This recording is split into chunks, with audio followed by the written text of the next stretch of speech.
विठ्ठल लहाने सरांसारखे, कुलकर्णी सरांसारखे समाजातले आदर्श डोळ्यासमोर ठेव, परंतु तुला कोणी आदर्श मानावं असं तुला का वाटत नाही? आणि यासाठीच हा कार्यक्रम या ठिकाणी आयोजित करण्यात आलेला आहे. माननीय संजय कुलकर्णी सरांना मी विनंती करेल की त्यांनी आपल्या विद्यार्थ्यांना मार्गदर्शन करावं. जोरदार टाळ्या माननीय संजय कुलकर्णी सर.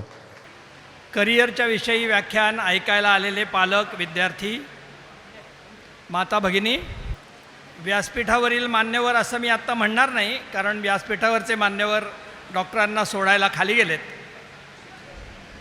परंतु तरी सर्व मान्यवर आणि विद्यार्थी, विद्यार्थिनी आणि त्यांचे पालक, 10वी, 11वी, 12वीच्या वर्गातल्या विद्यार्थी, विद्यार्थिनींसाठी करिअर विषयात काही मार्गदर्शन करावं म्हणून मला आज सूचना दिलेली आहे. फक्त मी बोलायला सुरुवात करण्यापूर्वी सभागृहामध्ये उपस्थित विद्यार्थ्यांचा, विद्यार्थिनींचा वयोगट आणि इयत्ता कोणती आहे याचा जरा आधी अंदाज घेणार आहे. काही प्रश्न विचारतो, हात वर करून उत्तर द्या. विद्यार्थी, विद्यार्थिनी आलेले नाहीत, केवळ पालक आलेत. आमची मुलं आली नाहीत, मुलगी आली नाही, पण आम्ही आलो आहे असे पालक हात वर करा. असे पालक आहेत, थोडे आहेत. धन्यवाद. आई वडील आले नाही, पण आम्ही विद्यार्थी आलेलो आहोत, ते हात वर करा. ते पण आहेत. धन्यवाद. इयत्ता 9वीतून आता जूनमध्ये 10वीत जाणार, ते हात वर करा. 9वीतून 10वीत जाणार. बर. 8वीतून 9वीत जाणार, ते हात वर करा. अरे एवढ्या लवकर यायचं नसतं, खेळायचं वय आहे. बरं ठीक आहे. 10वीतून 11वीत जाणार, हात वर करा. चांगली मोठी संख्या आहे. 11वीतून 12वीत जाणार, हात वर करा. 12वीची परीक्षा दिलेली आहे, रिझल्टची वाट बघतोय, हात वर करा. असे पण आहेत. धन्यवाद. आणि 12वी नंतर पुढच्या कॉलेजच्या कोर्समध्ये शिकतो आहोत, असे हात वर करा. असे पण आहेत. आता हे सगळं झाल्यावर अशा कार्यक्रमांना यावंसं वाटलं, ही चांगली गोष्ट आहे. पहिले प्रश्न मला कळले की 10वी, 11वी, 12वी हा एक मोठा गट इथे उपस्थित आहे, ज्यांच्यासाठी आपल्याला बोलायचं आहे. आता पुढचा प्रश्न, जे 11वी, 12वीत आहेत किंवा 10वी झालेली आहे आणि 11वीत जाणार आहे, सायन्सला जाणार आहे किंवा आत्ता 11वी, 12वी सायन्समध्ये आहोत, हात वर करा. सायन्स, विज्ञान शाखेत. बरं, धन्यवाद. कॉमर्सला जाणार आहे किंवा कॉमर्समध्ये आहे, हात वर करा. आहेत, थोडे आहेत. धन्यवाद. आर्ट्सला जाणार आहे, कला शाखेकडे जाणार किंवा कला शाखेमध्येच आहे, हात वर करा. नाही, कला शाखेची परिस्थिती जरा वाईट आहे. बरं. थोडक्यात सायन्सची मोठी संख्या आहे, कॉमर्सची पण मोठी संख्या आहे. 10वीच्या परीक्षेला बसलेत आणि art, science, commerce, law, designing काय करायचं हे अजून ठरलंच नाही. इंग्रजीत बोलायचं तर कन्फ्युजन आहे. असे 10वीच्या परीक्षेला बसलेले विद्यार्थी हात वर करा. अजून ठरलं नाही, अजून ठरलं नाही, असे दोघं तिघंच आहेत. ठीक आहे. म्हणजे आपण हे ठरवलं आहे की सायन्सला जायचं, कॉमर्सला जायचं, 11वी, 12वीमध्ये त्याच्यामध्ये शिकायचं आणि पुढे काहीतरी करिअर करायचं. आता हे सगळे सायन्स, कॉमर्सला जाणारे 10वी, 11वी, 12वीची मुलं जे परीक्षेला बसलेले आहेत ते 10वीचे, त्यांच्यासाठी पुढचा प्रश्न आहे. विशेषतः 10वीच्या मुलांना, 10वीला ॲपियर झालेले मुलं मुली, तुमच्यासाठी प्रश्न आहे. अतिशय सोपा प्रश्न आहे, पण नीट विचार करून उत्तर द्या. याचं कारण असं आहे की 11वी-12वीच्या मुलांनी पण उत्तर द्यावं, 12वी झालेले नको.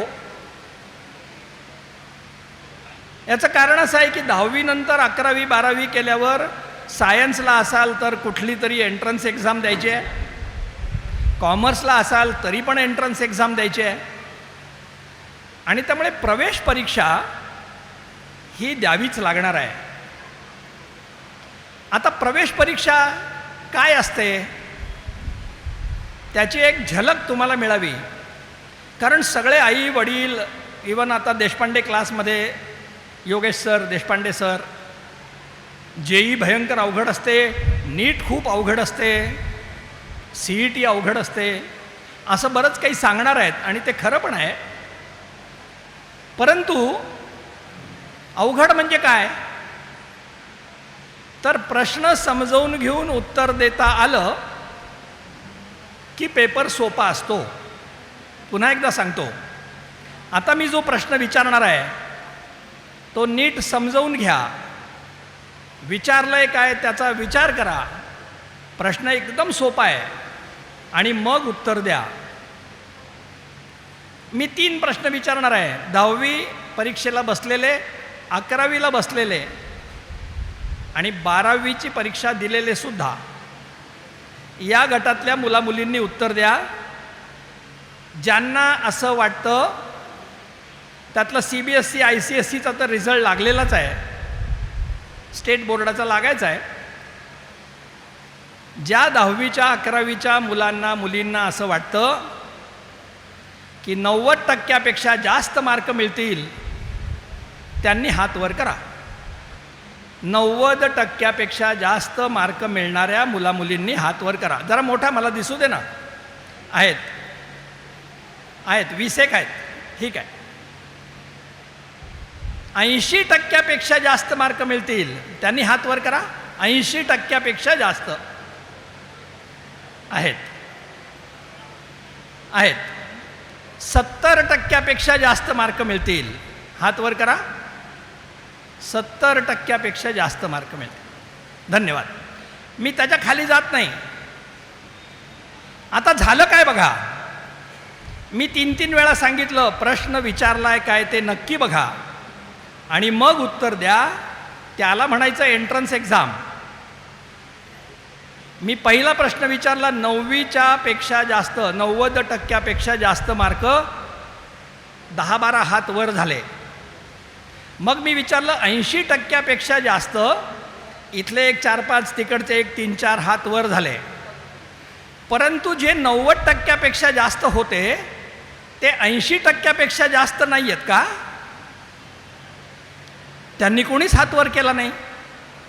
बरं, 70% जास्त असा तिसरा प्रश्न होता, त्याच्यात 90वाले 80वाले यांनी कोणीच हात वर केला नाही. त्यांना असं वाटलं की आपलं झालं, आता 70% विचारलं आहे.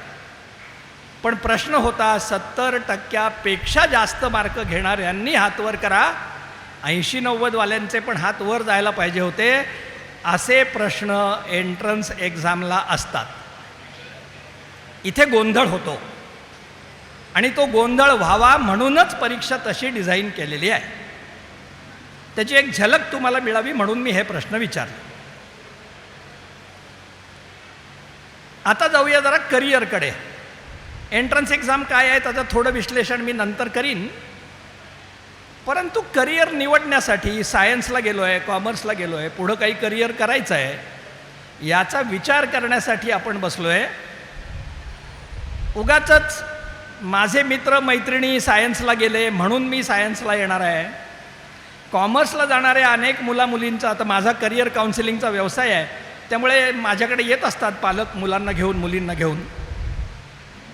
आणि मग कॉमर्सला जाणाऱ्या कुठल्याही विद्यार्थ्याला विचारलं ना की का बाबा कॉमर्सला का जायचं, म्हणजे कॉमर्सला जाणं चुकीचं नाही बरं का, योग्य आहे, परंतु विचार करण्याची पद्धत चुकीची आहे. मग तो मुलगा म्हणतो नाही, ते मला फिजिक्स केमिस्ट्री अवघड जातं म्हणून मी कॉमर्सला जाणार. आता कॉमर्सला जायचा मूळ विचार फिजिक्स केमिस्ट्री अवघड जातं हा आहे. मग मी त्या मुलांना विचारतो, बरं ठीक आहे, ते अवघड जातं, तुला कॉमर्सला जायचं आहे.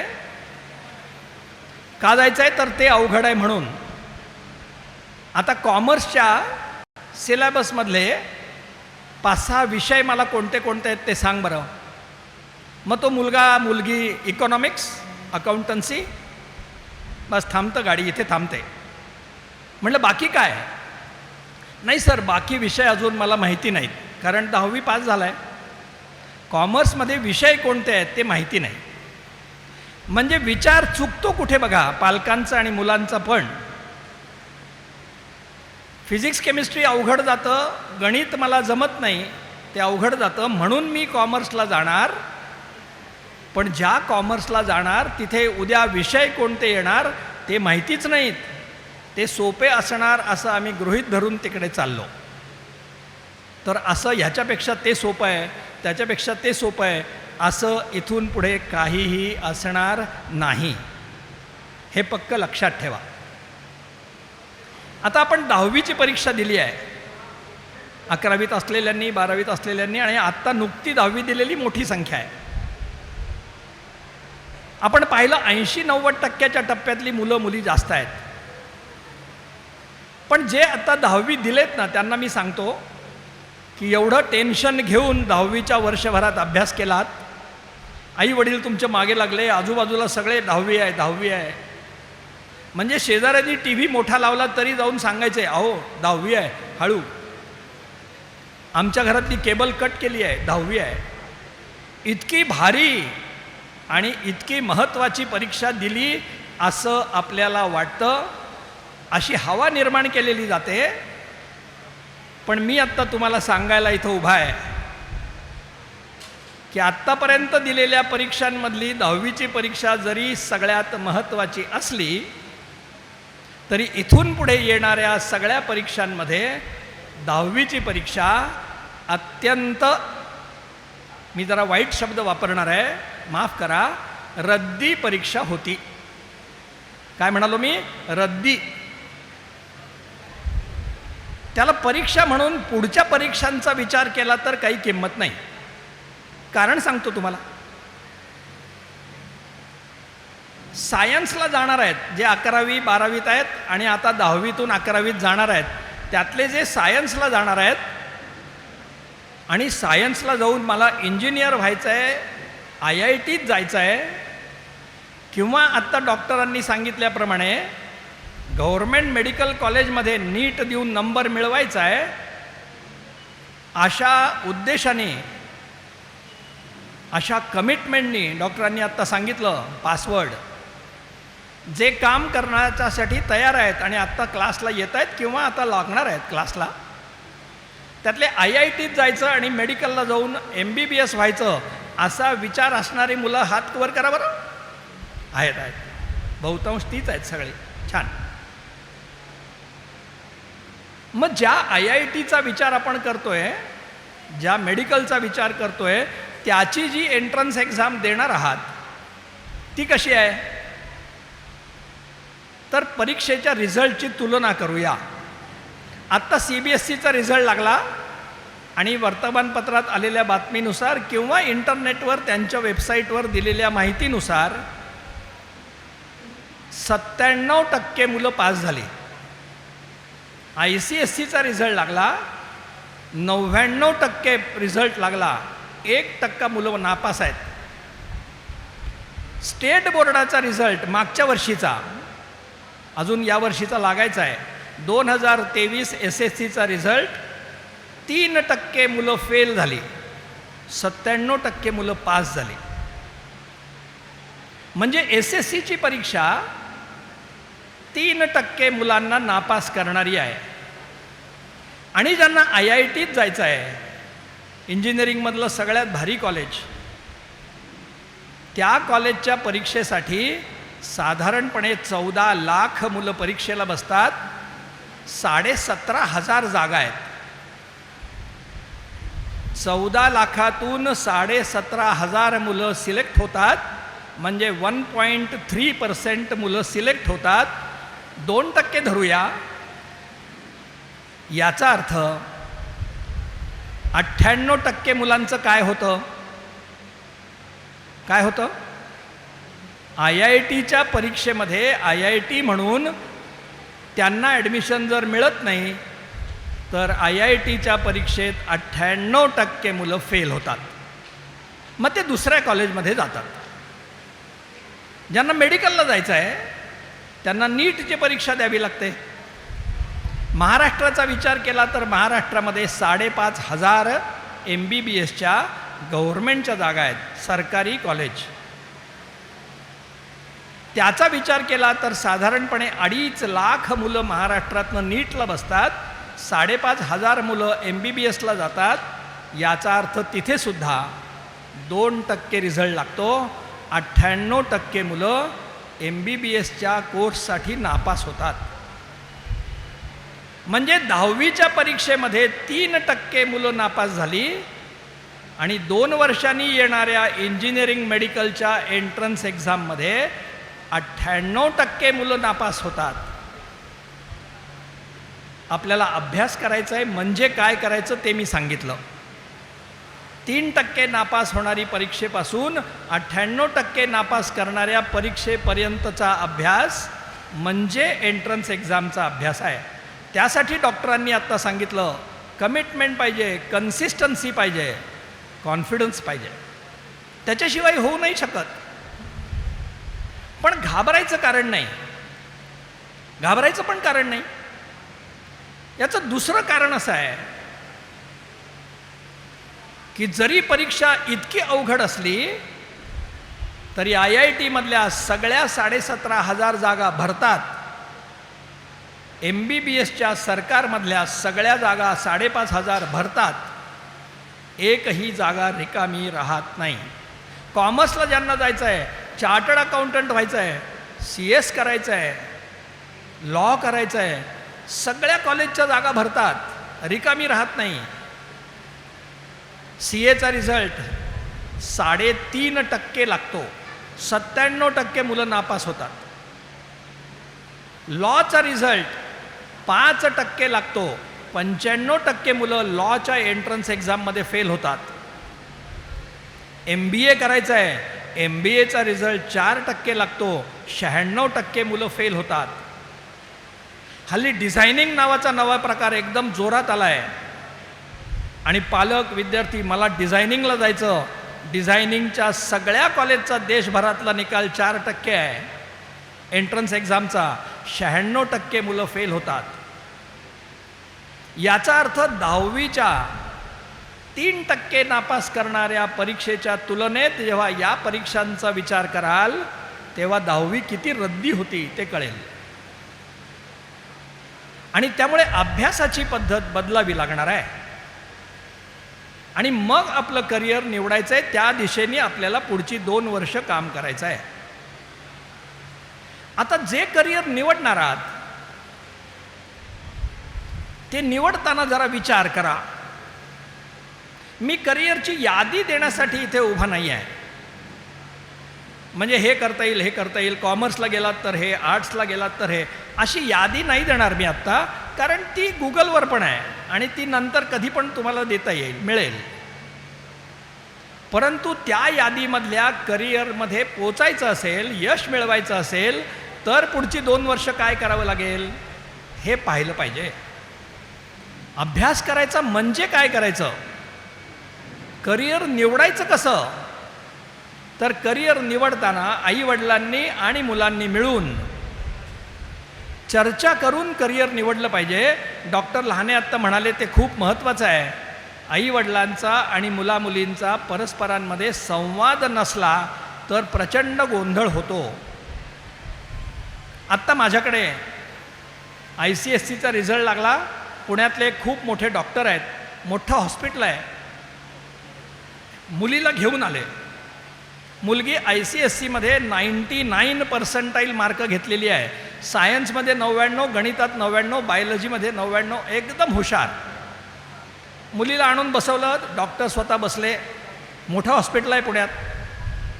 आणि त्यांनी लगेच मला सांगितलं, संजय सर तिला डॉक्टर बनवायचं आहे, पुढे तिला पेडियाट्रिशियन बनवायचं आहे, तुम्ही बाकी काही सांगू नका, फक्त 2 वर्ष अभ्यास कसा करायचा एवढं सांगा. आता मी स्टडी स्किलची वर्कशॉप्स घेतो, अभ्यास कसा करायचा ते सांगत असतो. आणि त्यामुळे सर तुम्ही फक्त ना अभ्यास कसा करायचा तेवढं सांगा. मी त्या मुलीची प्राथमिक माहिती लिहून घेताना तेवढ्यात त्या डॉक्टरांना फोन आला आणि ते माझ्या केबिनच्या बाहेर गेले. जसं केबिनचं दार बंद झालं, डॉक्टर बाहेर गेले, ताबडतोब ती मुलगी लगेच म्हणाली, सर मला अजिबात डॉक्टर व्हायचं नाही आहे, तुम्ही काय ते माझ्या वडिलांना सांगा. असं आपल्या कुटुंबात होऊ नये याची काळजी मुलामुलींनी आणि आईवडिलांनी पण घेतली पाहिजे. करायचं काय आहे आणि जे काही करायचं आहे ते का करायचं आहे याचा विचार केला पाहिजे. आपल्याला वाटतं एखादं करिअर निवडावं, पण का? तर करिअर निवड करताना आपल्या क्षमता पाहिल्या पाहिजेत, आपल्या लिमिटेशन्स मर्यादा पाहिल्या पाहिजेत, आपलं लायकिंग काय आहे, आवड काय आहे ती पाहिली पाहिजे आणि मग करिअर निवडलं पाहिजे. आणि पण एकदा निवड केली की मग झटून कामाला लागलं पाहिजे.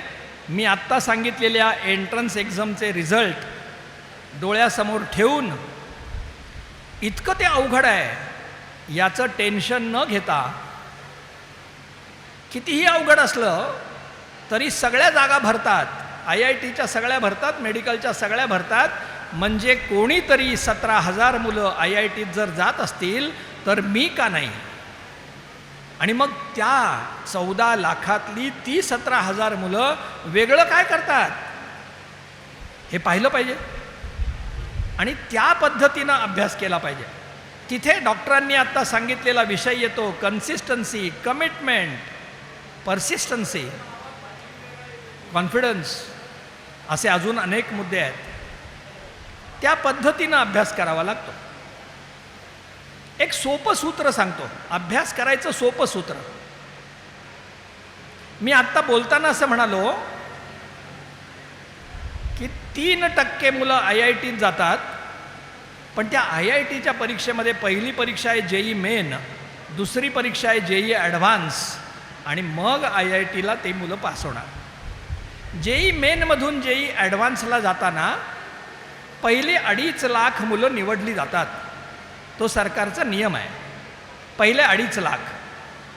आणि 2.5 लाखावा जो शेवटचा मुलगा आहे त्याचे जे मार्क आहेत त्याला म्हणतात कट ऑफ. पेपरमध्ये वाचतो आपण, यंदाचा JEE मेनचा कट ऑफ 22%, यंदाचा कट ऑफ 28%, यंदाचा कट ऑफ 30%. मी गेली 25 वर्ष काउन्सिलिंग करतोय याच विषयात. JEE सुरू केव्हा झाली तर JEE सुरू झाली 2005ला, त्याच्यापूर्वी JEE नव्हती.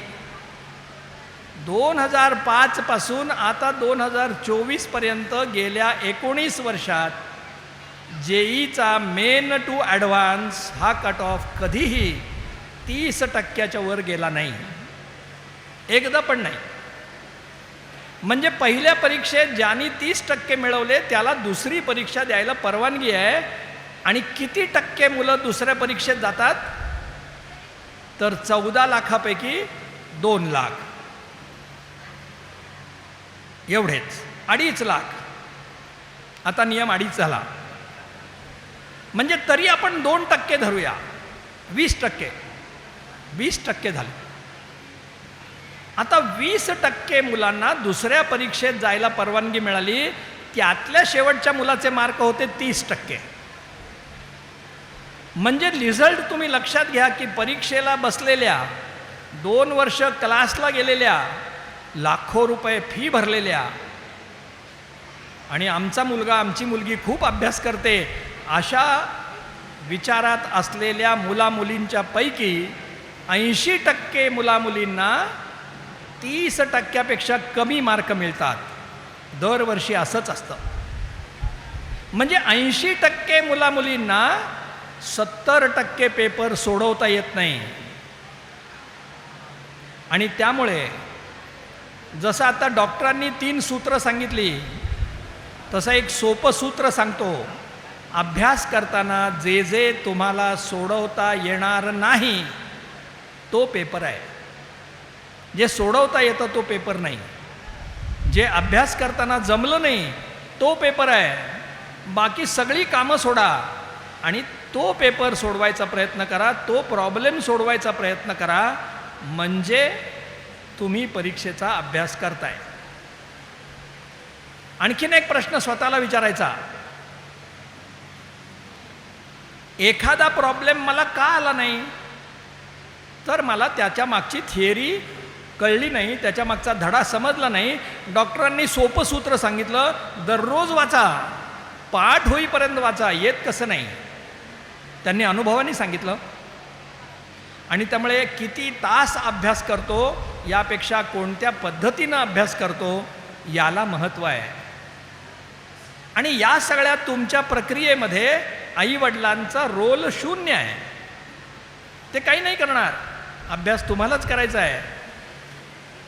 देशपांडे सरांच्या अकॅडमीमध्ये नाव घातलं म्हणजे योगेश देशपांडे सर तुम्हाला IITत नाही पोचवणार.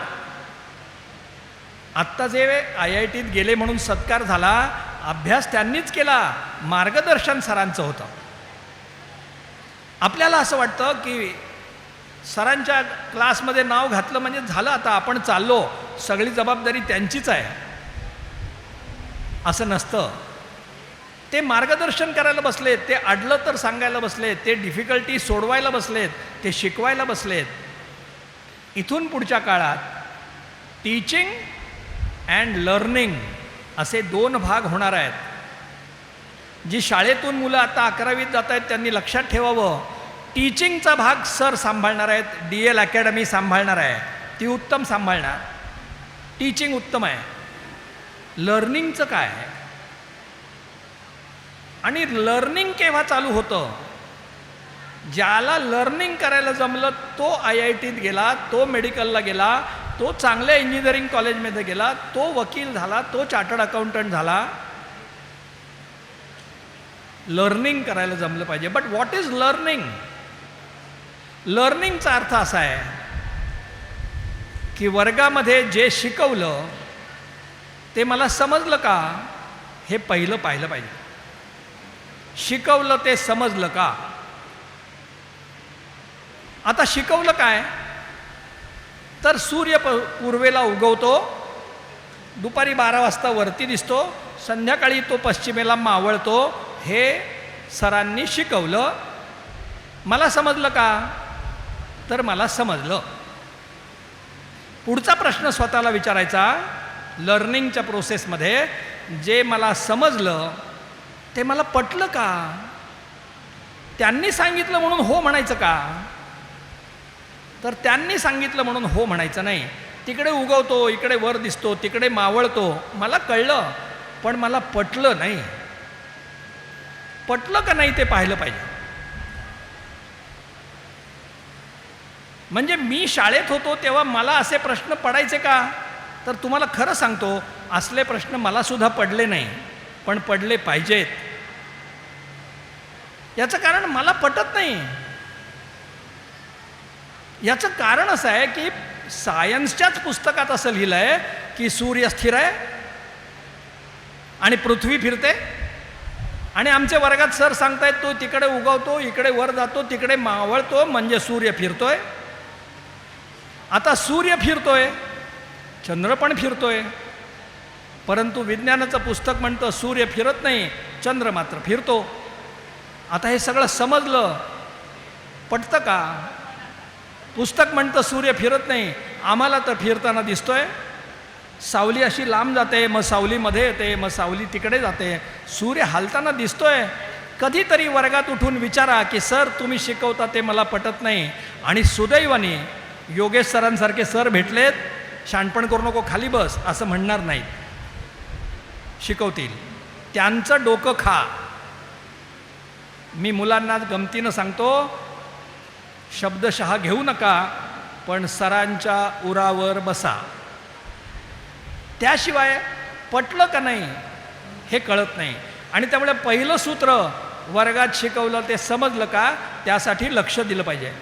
दुसरं सूत्र, जे शिकवलंय ते पटलं का, त्याला इंग्रजीत म्हणतात कन्सेप्ट क्लिअर झाला का. तिसरं सूत्र, जे पटलं त्याच्यावर आलेला प्रॉब्लेम सोडवता येतो का, आणि प्रॉब्लेम सोडवता येतो का हे पाहिलं पाहिजे. तो प्रॉब्लेम सोडवायच्या आधी मुळात जे शिकलोय ते लक्षात राहिलं पाहिजे. म्हणून ते सरांनी आत्ता डॉक्टरांनी सांगितल्याप्रमाणे परत परत वाचलं पाहिजे. ती अभ्यास करण्याची पद्धत आहे. परत वाचलं पाहिजे. नवीन टॉपिकच्या आधी परत पहिला टॉपिक वाचला पाहिजे, त्याचे पॉईंट काढले पाहिजे, म्हणजे ते लक्षात राहिलं. समजलं, पटलं, लक्षात राहिलं. आता जे सगळं जमलंय त्याच्यावर आलेला प्रॉब्लेम सोडवता येतो का, त्यासाठी रोज रोज रोज प्रॅक्टिस केली पाहिजे. रोज प्रॉब्लेम सोडवले पाहिजे. Physics, chemistry, botany, zoology, maths, रोज प्रॉब्लेम सोडवले पाहिजे. कॉमर्सला गेलेल्या मुलांनी मॅथमॅटिक्स, इकॉनॉमिक्स, अकाउंटन्सी रोज प्रॉब्लेम सोडवले पाहिजे. आणि मग येतो तो शेवटचा 5वा मुद्दा.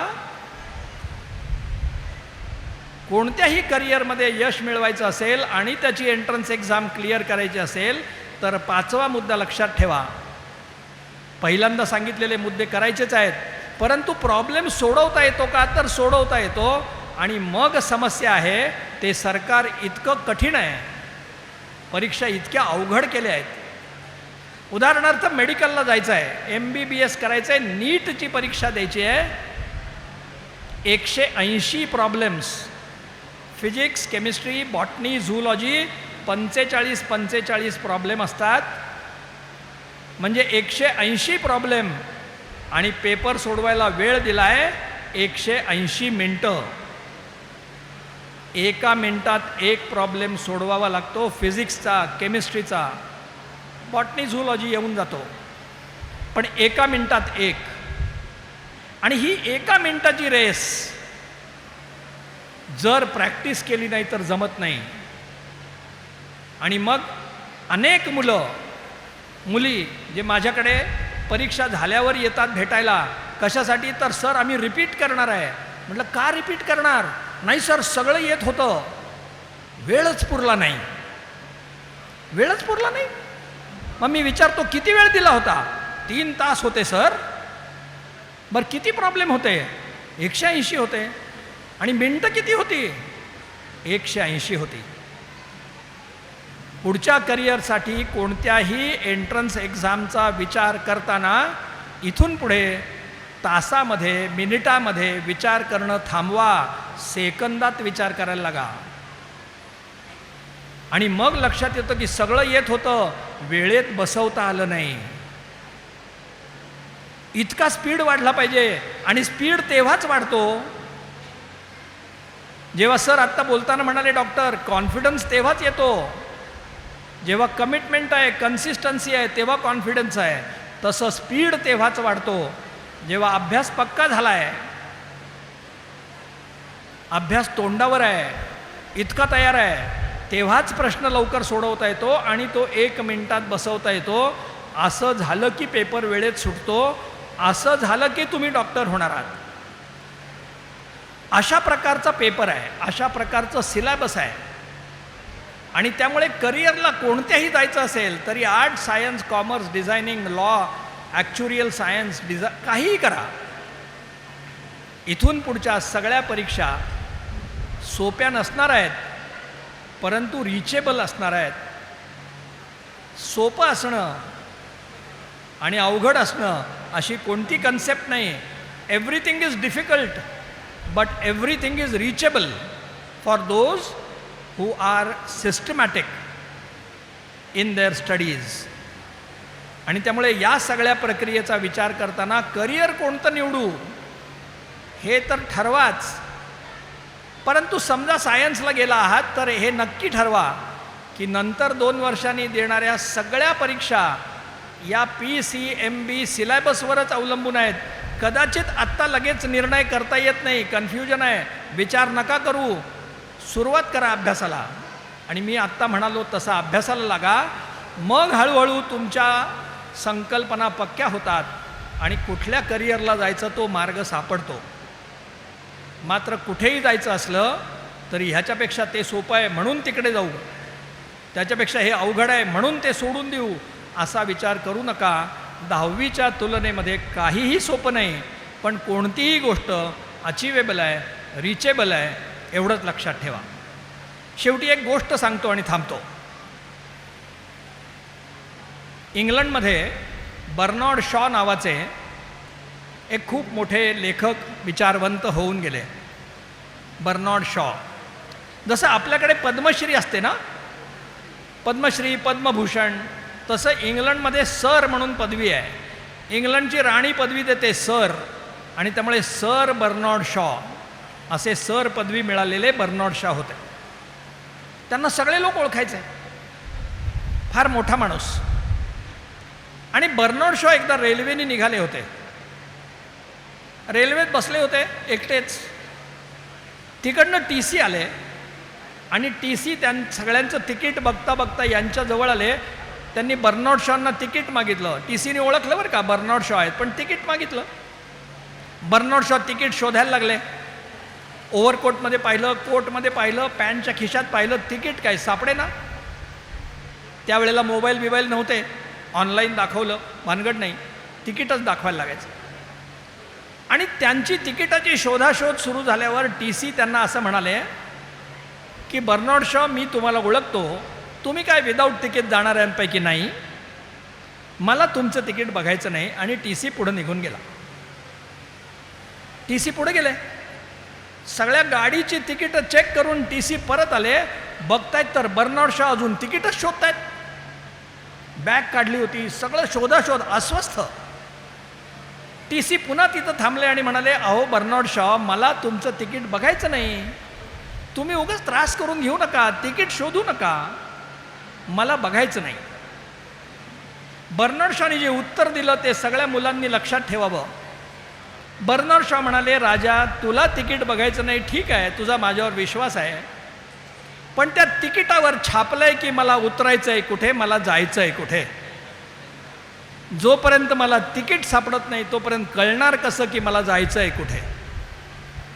आणि जायचं आहे कुठे हे न कळता जर तुम्ही 2 वर्ष परीक्षेचा अभ्यास करत राहिलात तर तुमचं डेस्टिनेशन तुम्हाला मिळणार नाही. आणि त्यामुळे जायचं आहे कुठे हे नक्की ठरवा आणि त्या दिशेने अभ्यासाला लागा. मग आत्ता डॉक्टरांनी आधी सांगितलेले सगळे मुद्दे आणि त्याला जोडून मी लावलेले 5 मुद्दे की अभ्यास कराल म्हणजे काय कराल हे लक्षात ठेवून त्या दृष्टीनं प्रयत्न करा. पण जायचं आहे कुठे याचा विसर पडू देऊ नका. एवढीच तुम्हाला विनंती करतो आणि थांबतो. धन्यवाद.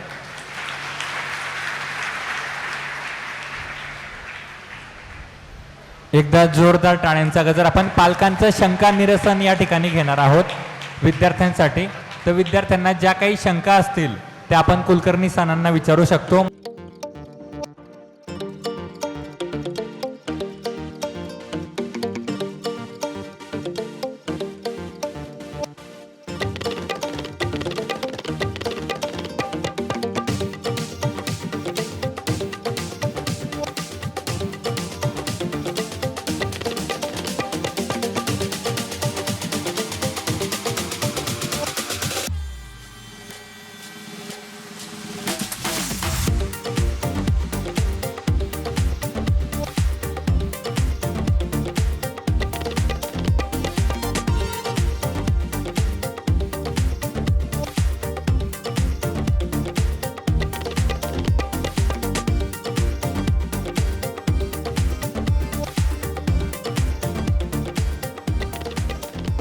या कार्यक्रमासाठी ज्यांनी खूप परिश्रम घेतले त्या सर्वांचे आभार.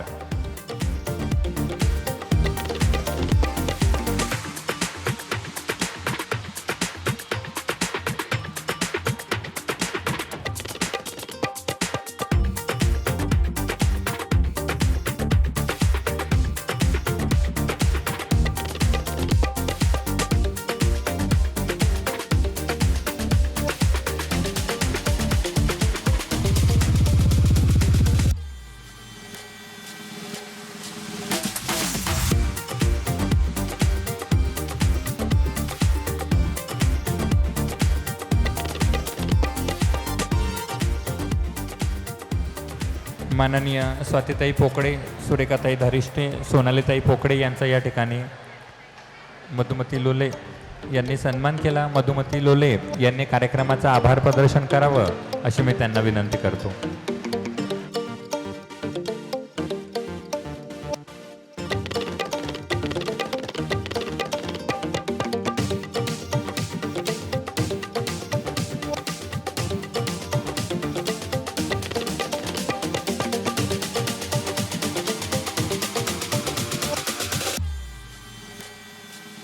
माननीय पल्लवी भुजबळ यांचा सन्मान मान्य रुपालीताई मोरे करतील अशी मी त्यांना विनंती करतो. माननीय पल्लवी भुजबळ या आपल्या एवढ्या मोठ्या भव्य कार्यक्रमासाठी बऱ्याच लोकांचे हातभार लागले आहे आणि त्यांच्या सहकार्याने हा एवढा मोठा कार्यक्रम आपल्याला या ठिकाणी शक्य झाला. यांनी आपल्याला खरंच मोलाचं मार्गदर्शन केलेलं आहे. त्यांनी वेळ तर दिलाच आणि आपणही वेळात वेळ काढून आपल्या मुलांना घेऊन आलात त्याबद्दल DL एज्युकेशनतर्फे देशपांडे अकॅडमी आपलं धन्यवाद देते. जाता जाता मला एवढंच सांगावं असं वाटतं, सगळ्यांनी मस्त त्यांच्यासारखी एनर्जी घ्यावी, उच्च आचार आणि विचार घ्यावे आणि उत्तुंग भरारी घ्यावी. त्याबद्दल सर्व विद्यार्थ्यांना DL एज्युकेशनच्या शुभेच्छा.